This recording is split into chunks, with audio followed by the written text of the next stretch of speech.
математика сауаттылықта келіп жатады. Мысалы x y-ге бөлгенде 2 дейді. Осы теңдікті қолданып, енді мына теңдіктің барлық мәнін айту керек болады. Енді бұл жерде өрнектерді ықшамдау керек, формулалар бөлу керек болады, түрлендірулер жасау керек. Енді ол кейбір балдар оған қиналып қалуы мүмкін. Сондықтан бір оңай варианты. Мысалға, x пен y-ні бөлшектің сызығы бөлуді білдіреді ғой. X-ті y-ге бөлгенде 2 болатын бір кез келген бір сан ала салайық. Мысалға, x-ті y-ге бөлгенде 2 болатындай. X-ті 2 деп алайын, y-ті 1 деп алайын. Келсеміз ғой, 2-ні 1-ге бөлсек 2 шығады ғой. Енді мына өрнекте y деген жерлердің бәріне 1 қойып шығам, x деп тұрған жерлердің бәріне 2 қойып шығам.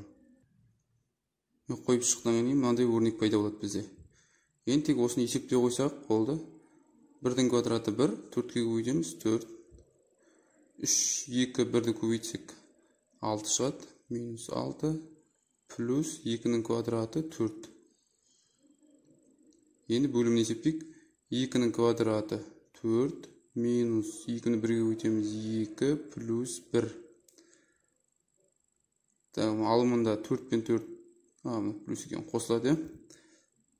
Жойып жіберуге жақ қалдым. 4-ке 4 қосам 8, 8-ден 6 аламын 2 екен. Мына жерде 4-тен 2 аламын 2, 2-ке 1 қосам 3. Яғни мәні 3-тен 2 шығады екен. Мен ықшамдағанда 3-тен 2 шығып тұр ғой. Жауабында 3-тен 2 болатын вариант А вариант екен. Жауабы А.